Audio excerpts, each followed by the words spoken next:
Hello you lovely lot and welcome to a brand new video. My name is Katie and this is probably going to be the last art haul for the year. I've picked a few rather delicious items from a few different places and I thought I'd showcase them all on this one video. To begin with, we have some of the Schminke Academy gouache, and it's a very basic set and I can't wait to use those in a video, along with the Talons Art Creation gouache set as well. They were picked up in mid-November, there was a sale on Jackson's, so I thought why not. I'd also had a recent excursion to London, and when I say recent I mean at the end of November, and I visited a couple of places whilst I was there. The London Graphic Centre being one of them, where I picked up some acrylic gouache and some Pebeo gouache, and again that will be featured in the gouache series. One of the places I was really curious about visiting though was a little boutique stationery shop in Covent Garden called Choosing Keeping. And I'd obviously checked out the website, but I thought I might as well wait until I'm next in London, you know, just on a nice trip out there, and I can go in and have a little browse around. But anyway, I'll go into the items I got from there a little bit further on in the video. I just wanted to swatch all of the watercolours that I picked up, starting with these Viviva Metallics. They come in this really super duper portable cork pan set and they just intrigued me. Obviously we've all heard of the Viviva colour sheets before, so I was really curious to see what their solid pans would be like. They also had in the shop the solid watercolours, again in a similar format, but these metallic ones just tantalised me ever so slightly, so those are what I went in for. Now bear in mind I am just swatching these, but the other things in the video I will definitely be creating with.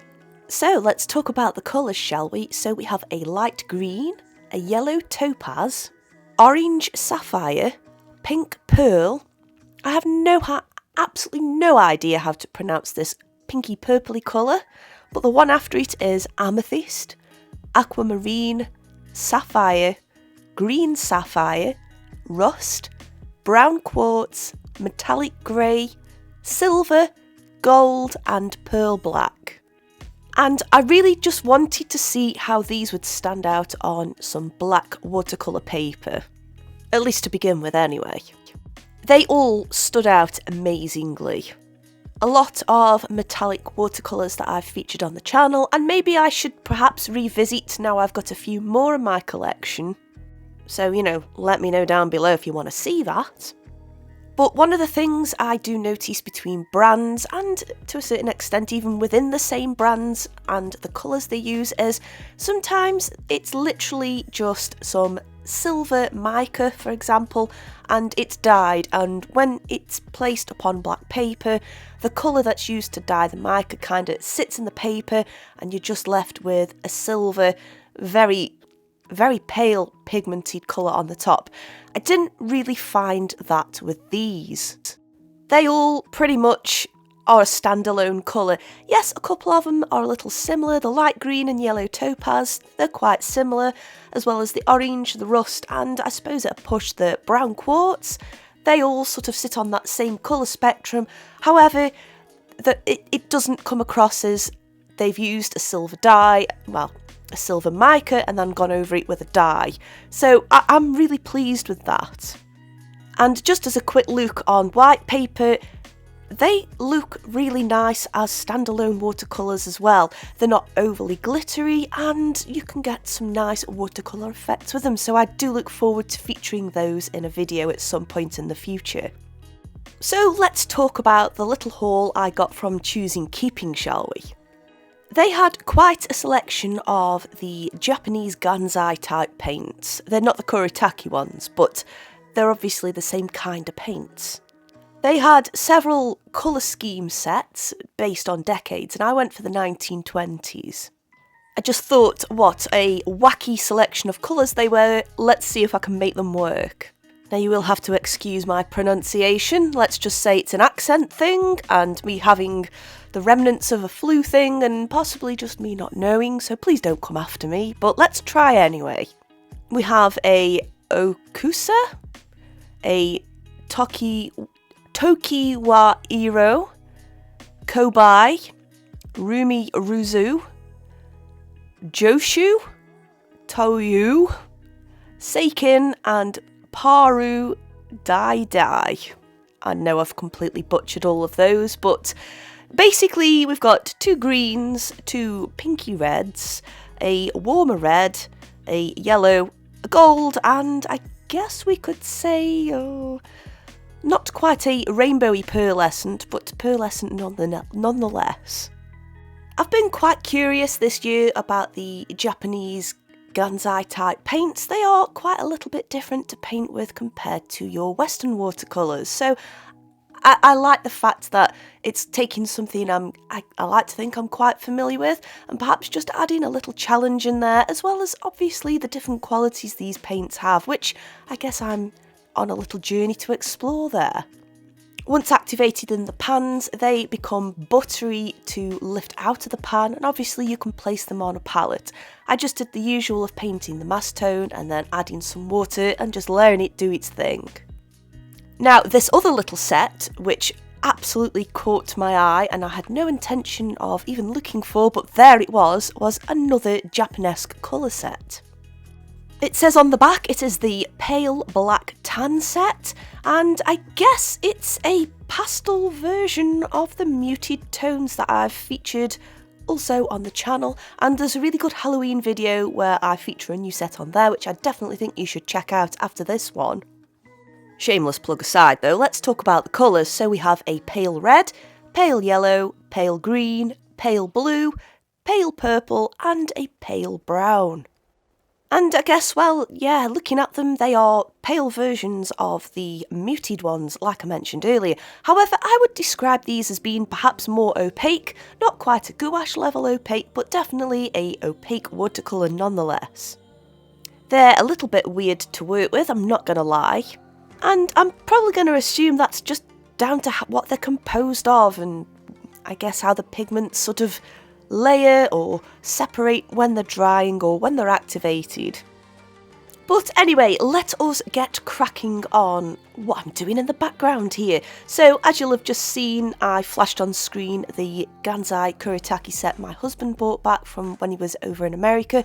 I thought that would also be a great picture to showcase these on as well, and just fill in the gaps where perhaps there's just some of the colours missing. The paper I'm using, oh my gosh, I forgot to mention that I also picked this up from Choosing Keeping, and it is a Aquarello pad by, I'm going to assume, Carta Pura, and it is 17 by 24 centimetres and 270 GSM. It's also 100% cotton, and there are 20 sheets in there, and I just thought, what an interesting size format to begin with, and as well, it just felt like really nice paper. It is a hot press, but it does have a very fine grain to it too, so part of my reason for wanting to do a painting straight on here was to see how that would affect all these wonderful pigments which are in the Japanesque pans. I thought I'd go for an Art Nouveau theme with this because, you know, I love the Art Nouveau at the moment. And I started to fill in the background area using the pale green. I know it looks like it's going on quite thickly there. We're not painting with mass tone here. I'm not saying I've used a very diluted version of it. I'd say it's somewhere in between. And the reason being was I didn't want it to be completely solid. And I didn't want it to be watery either. I mean, I guess that's kind of quite self-explanatory really, but I wanted that in-between thing because I just wanted a consistent amount of texture coming through once it dried. I think if it had been a little bit too watery, some areas probably would have dried quicker and the pigment left behind wouldn't have layered up as much. You know how it congeals whilst it's drying. I didn't particularly want that. I just wanted it to be semi-consistent, we'll go with. And I was really happy with how that turned out. It only needed the one coat, and as well at the ratio of water to paint, it was really pleasant to paint with as well. I didn't feel like I was having to smear it around or constantly keep dipping back in. For the circle in the background, the pale yellow just seemed like the obvious choice there. And again, I adopted the same technique of just having that medium mix ratio, not too thick, not too watery, again just for those same textures in there. I guess subliminally in my mind I was sort of wanting a bit of a vintagey aged look here. I know sometimes I can flit from being very vibrant to being very muted, and I guess this kind of fell in between the two, but with those textures in there, it just added a bit of an aged look to it, which, if you think about it, this particular style of artwork is pretty old, so it kind of just, it ticked a lot of boxes for my preference for doing this picture. And of course, it was all about getting to know how these paints work too. They are quite different to the shadows and the dark sets, again, which I've featured before. I felt like I could use those quite comfortably as a watercolour and really watering it down and layering it up that way, or using it very thickly to get more bolder lines. With these, I don't know, just having that in-between formulation to paint with, it just seemed to work best for me. It had the right level of opacity, but without compromising any textures there. And once those areas had dried, it was time to start just adding a bit more detail where the hair was. At this stage I used the Gansai Tambi, but I made sure not to make them too vibrant, and I'm only going off memory here, I believe I might have mixed a little bit of pale yellow with the number 46 from the little pan set I'd got there. Maybe a touch of the black, but I'll be honest, I really can't remember. I like the fact that it was just a smidgen darker in tone than what I'd used in the backgrounds, and that worked out really nice. It just created a bit of contrast, but without being too over the top with it. I wanted this to be quite nice and delicate and not too obnoxious, I guess, so taking that approach just seemed right, and I was quite happy with how it was turning out. I suppose I'd better mention the brushes I'm using. I use a few of them, to be honest. I use some of the Artful ones which I've received in the boxes I've had before. I believe I used those Turner brushes which we had in the acrylic gouache box from Upcrate at the beginning of this year, as well as some fine detailing ones which I've picked up from Amazon, and again I've had them for quite a few years now. I don't even think I could find the link for them anymore, but I think they're an off-brand paintbrush, so I imagine a lot of companies are just stamping on them and saying they're pretty much all the same, so I do recommend them. Some of them aren't great, they're usually in a pack of 5 or 10. The really fine ones aren't amazing, but the semi-fine ones are okay. But I'll be really honest with you, the Turner and those Artful brushes are mwah, chef's kiss good. I love using those.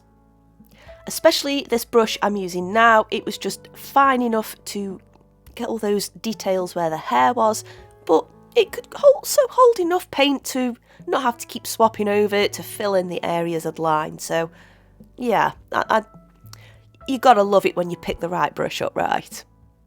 Now, whilst we're in the middle of this video, and if you've made it this long, I just want to say a massive thank you. I want to say thank you so much for being patient with me over these past 7 days. I'm sure you can tell by my voice, I have not been very well at all. I was still on 100% right, but I feel well enough to do a voiceover and not have to cough 10 minutes for every sentence I speak. So I am getting there, and thank you so much for all of your well wishes.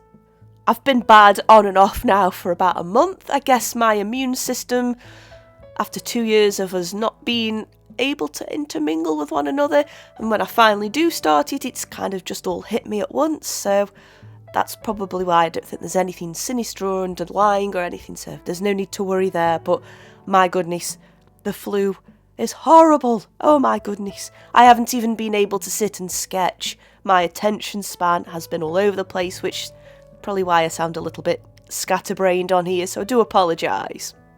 But thank you all for being incredibly patient with me. Honestly, I do appreciate it, and I think you guys are the best. Thank you. I might as well fill you in on a couple of videos I've got lined up. So I do have a Witchy Things in the bank. I have a feeling Upcrate's due to land soon, so I'll give it a few days, and if the Upcrate lands, obviously that'll be first, but don't worry, that Witchy Things is coming. I really wanted to put it on my channel for ages, I just haven't gotten around to, I guess, voicing it over. I'm also trying to work on another gouache dragon at the moment. I started it literally the day before the flu hit me, and I just can't bring myself to sit and focus over it at the moment. I'll be honest, it's proving a little bit of a challenge, but that will all be revealed in that video. And no, it's not been a challenge because I've been unwell, put it that way. I'm also really wanting to do a Beyond the Box for the November Scrawler box. I've managed to fill in quite a few more pages with my lovely friend Chester there, but again, flu struck and I haven't even been able to play video games properly, and that's like my go-to for when I can't do anything else. I've also got designs on making just a couple more videos as well, perhaps just exploring what paints I've got, just swatching them out, so if you want me to do videos like that, let me know. I need to do it to sort out my space because I've got quite a lot of stuff and it needs organising, so if you want to join me on that swatching journey, let me know. It's no trouble to stick a camera in front of it, and especially if I get the microscope out for the more interesting pigments like the metallics or the charcoal and graphite based ones, so let me know if you want to see that. Whilst I've been waffling on, I'm sure you'll have seen in the background there, I decided to use some of that metallic paint from the Choosing Keeping set, and it was the gold one. For this one, I did use it pretty much mass tone. And I do have a couple of regrets doing that. I don't mind so much the finish. Again, it's not going to be massively even. It is a water-based paint. It's not a self-leveling oil-based or chemical-based paint as such. It's not going to self-level. It's going to have marks, imperfections, whatever you want to call it. I personally think it's quite in keeping with the rest of the painting there. My regret was I should have really left it until last, but hey ho, I was being a little bit impatient at the time. I just wanted to get going with it, but sometimes it's not always a good idea to do that. And I noticed this most when it came to adding those last couple of layers. So the garment this character is wearing, I used the pale blue and the pale purple, and I think I might have even thrown in a little bit of pale red there.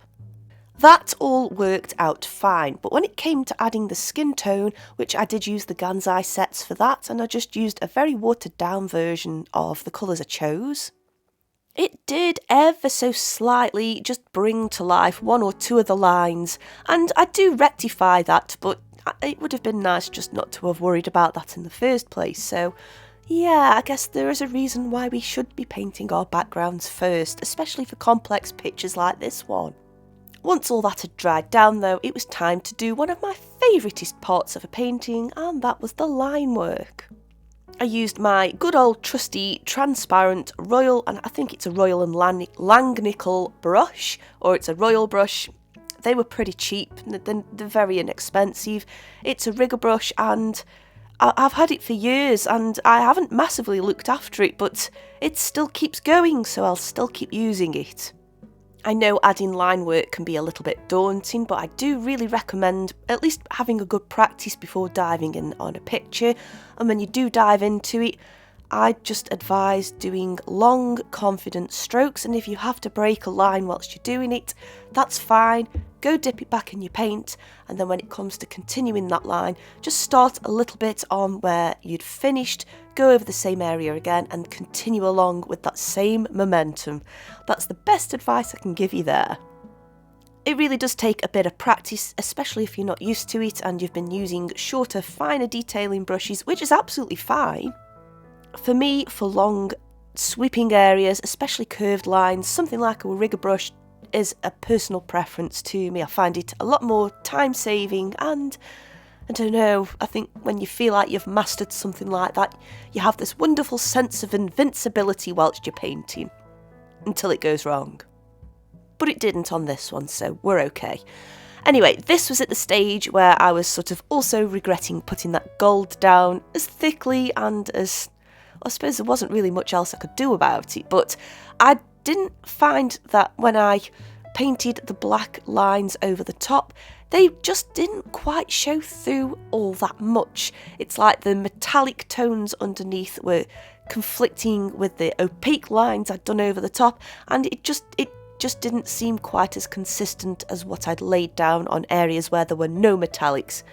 if that makes any sense. I do apologise if the describing of stuff is a little bit complex. I'm just going to put that down to the brain fog I've had from this horrible flu. I thought the pale pink would be just perfect to paint her lips with, and for her eyes I just went with the pale purple because, I mean, it is a beautiful, well, I'd say it's more of a lilac colour than a purple, but it's beautiful and I just thought that would be a nice colour for her eyes. And at this stage it really is just literally adding in some more outlines and some more finishing touches. Overall, I really enjoyed trying out these new supplies. I was so chuffed I managed to go into both the London Graphic Centre as well as Choosing Keeping to have a browse. All the art shops where I live are not open anymore. You've got chain shops like The Works or The Range, but to actually be able to browse into a proper art shop, oh, it was so nice. I do miss having art shops. Anyway, as always, let me know down below what you guys think. Have you used any of these supplies before and what did you think of them? And have all your art shops closed and do you miss actually physically going into a shop? I just want to say a massive thank you again for your patience and your lovely get well soon messages. Honestly, it really does mean a lot to me. Thank you. If you're new here, there should be some lovely things on screen I think you should watch next. In the meantime, I'll see you lovely lot soon. Bye!